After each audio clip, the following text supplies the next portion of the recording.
최근 전남 장흥에서 외국인 근로자가 동료를 살해하는 사건이 발생했습니다. 외국인 근로자 간의 강력 범죄가 잇따르면서 제도적인 관리와 갈등 예방 대책이 시급하다는 지적이 나옵니다. 보도에 장혜원 기자입니다. 전남 장흥의 한 숙소. 지난 6일 베트남 남성이 같은 방에서 지내던 동료를 살해했습니다.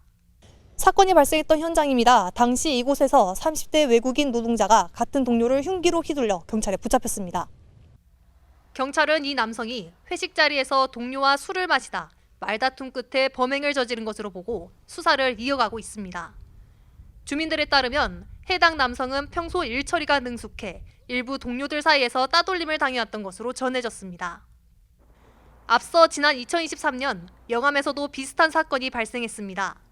숙소에서 일어난 동료 간의 갈등이 살인 사건으로 이어졌습니다.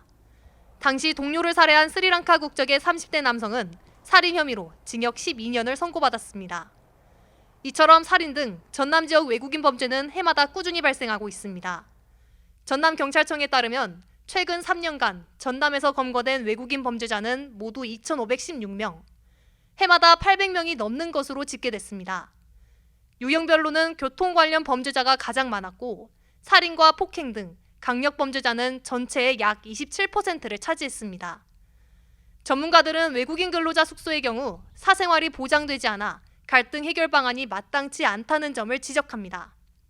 그런 사생활들이 보호되지 않기 때문에 외국인 이주 노동자들에게 같은 나라여도 다툼이나 그 다툼이 계속 누적되다 보니까 서로에 대한 이런 심리 프로그램이나 심리적으로 지원한 것들이 거의 없다 보니까 타국에서 생활하는 외국인 노동자의 스트레스는 있을 수밖에 없지만 이를 해소할 최소한의 공간마저 갖춰지지 않고 있는 겁니다.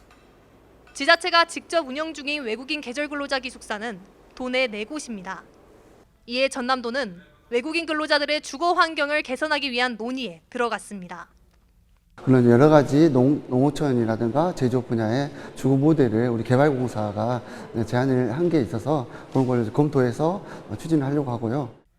지자체가 숙소 개선과 기반시설 확충을 통해 외국인 거주 환경을 개선하겠다고 나선 가운데 이들이 처한 현실을 이해하고 갈등을 예방할 수 있는 제도적 장치 마련이 시급해 보입니다.